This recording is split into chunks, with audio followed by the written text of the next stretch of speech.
Hello, bonjour à tous, j'espère que vous allez bien, bienvenue sur ma chaîne.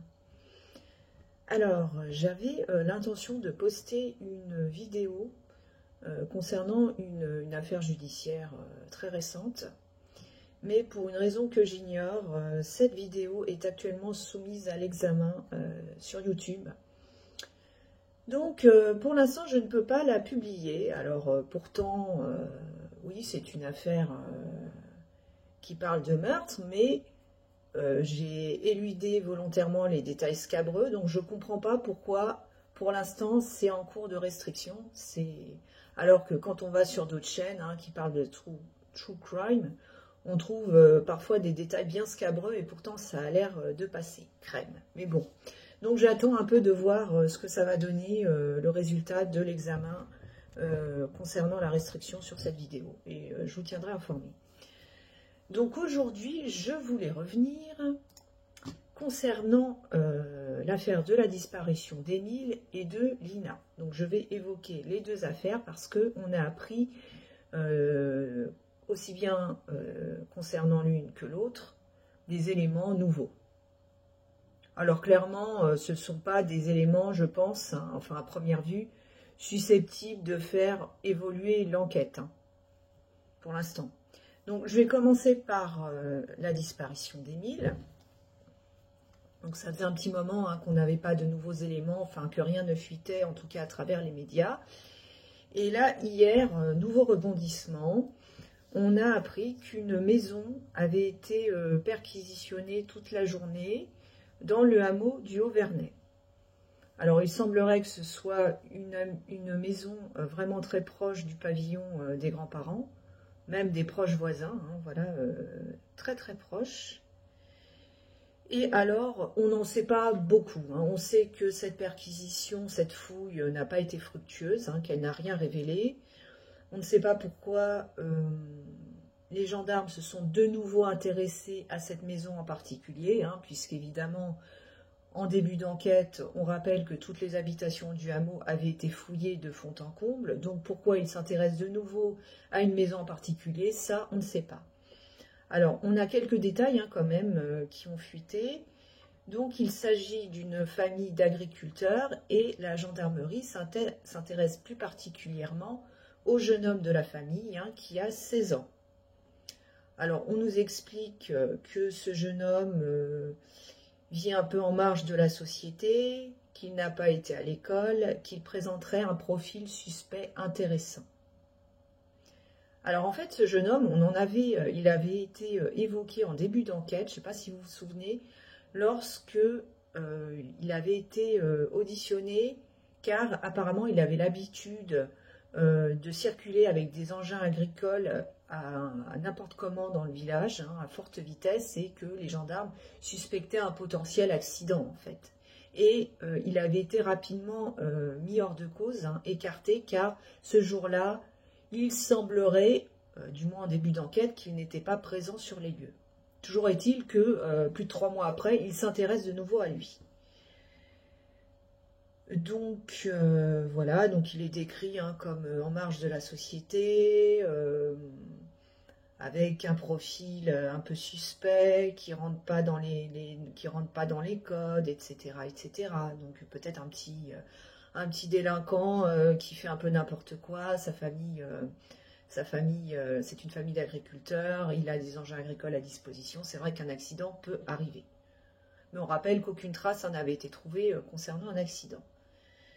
Donc voilà, donc il faut savoir que cette perquisition n'a rien donné, n'a pas été fructueuse, mais on nous indique que des opérations judiciaires vont continuer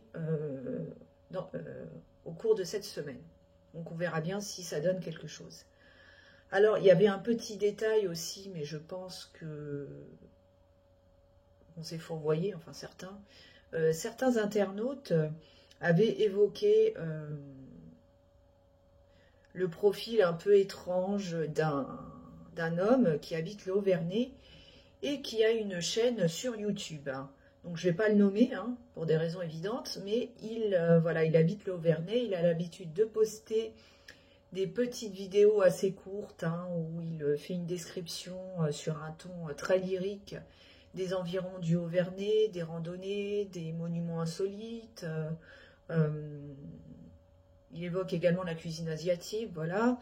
Et il a toujours des petites remarques décalées, il fait des proses lyriques, il a l'air en tout cas très érudit et c'est vrai qu'il parle de façon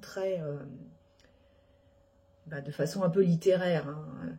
Et certains avaient évoqué éventuellement des soupçons sur cette personne. Or, il semblerait qu'il n'ait rien à voir dans cette affaire.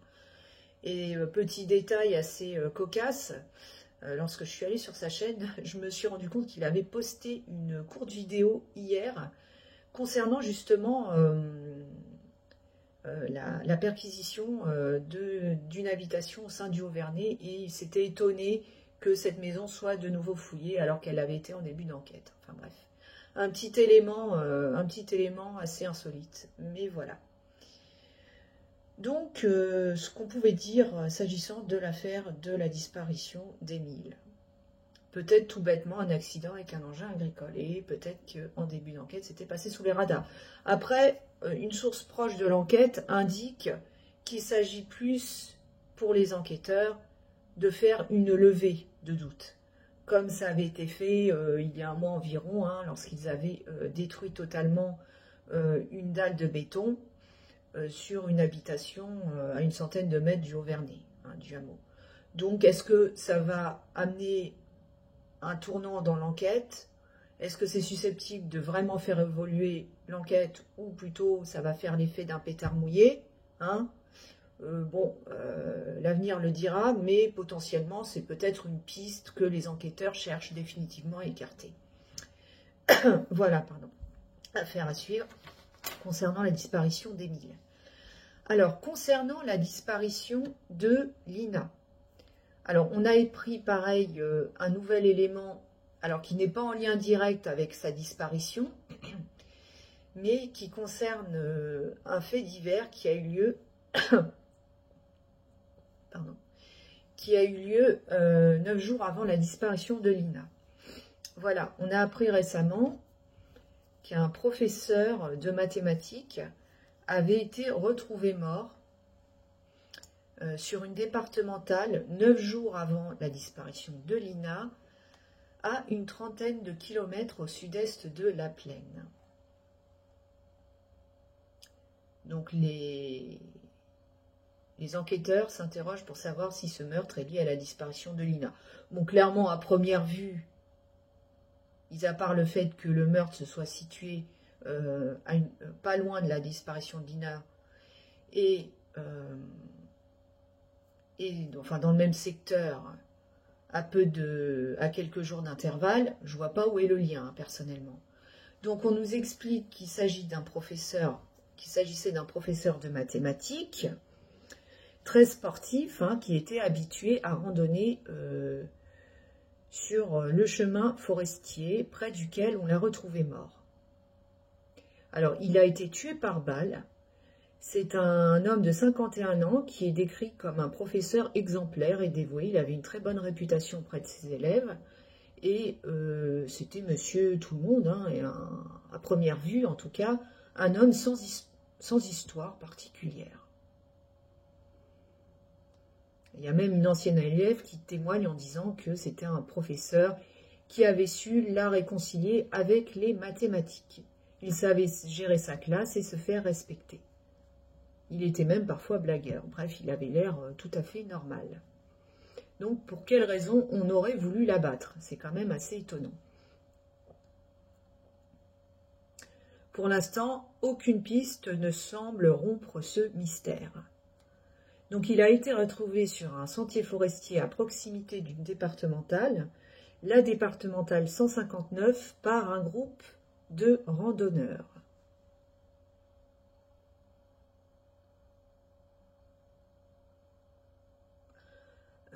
Donc c'était quelqu'un de très sportif, hein, il faisait de la randonnée, du cyclisme, de la natation, etc. Et il était habillé, il a été retrouvé avec des vêtements de randonnée.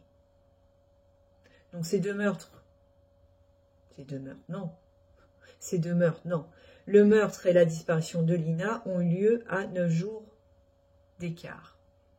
Et toujours en Alsace, à une trentaine de kilomètres. Mais sinon, il me semblerait qu'il n'y a pas de similitude.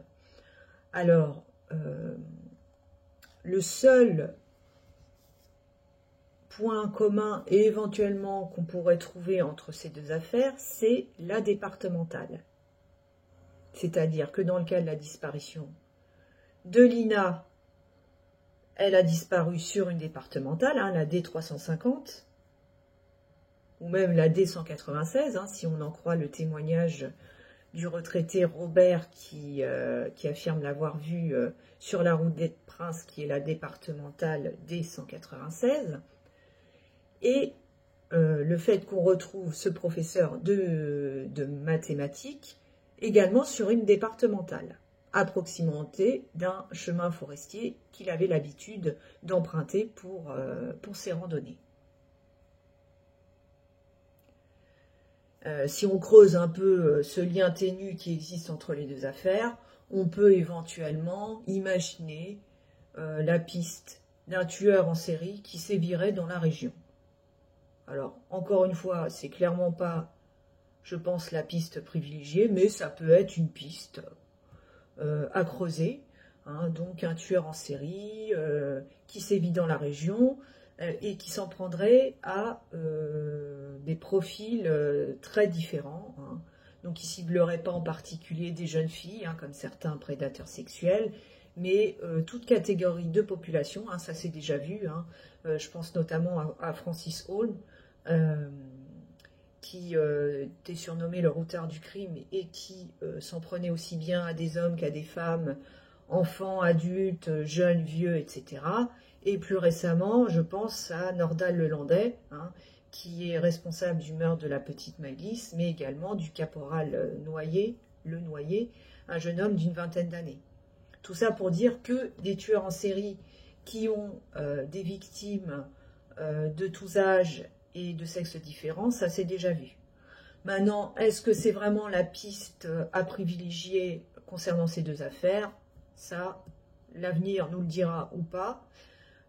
Toujours est-il que, concernant le professeur de mathématiques, il semblerait à première vue qu'il était tout à fait normal, hein, une personne lambda, sans problème particulier. Il avait apparemment perdu son épouse ou sa compagne assez récemment, et il s'était remis en couple il y a quelque temps. Voilà, on n'en sait pas plus. Alors peut-être, hein, on ne connaît pas les détails de sa vie privée, mais parfois les meurtres sont motivés par une affaire de vengeance par un proche, sur fond de jalousie amoureuse, de vengeance, de rancœur, de rancune, je ne sais pas. Hein. Il faudrait connaître un peu les détails de sa vie pour pouvoir s'avancer plus concernant cette enquête. Donc cet homme avait été retrouvé, hein, par un groupe de randonneurs, hein, sur un sentier qui était très prisé, que ce soit par des sportifs ou par des promeneurs du dimanche. Hein. Donc un chemin de randonnée qui était assez fréquenté, en somme toute. Donc voilà ce qu'on pouvait dire s'agissant de ces deux affaires. Pour l'instant, ce sont des éléments qui ne sont pas de nature à faire évoluer réellement l'enquête pour le moment. Il n'y a rien de vraiment, il n'y a pas de rebondissement incroyable qui va donner un tournant à l'enquête, que ce soit pour Émile ou pour Lina. Voilà ce qu'on pouvait dire s'agissant de ces deux affaires. Donc, n'hésitez pas, hein, pareil, à commenter ces nouvelles informations, hein, et laisser un commentaire, à liker la vidéo, à la partager, à vous abonner. Voilà, ça fait plaisir et ça aide au référencement.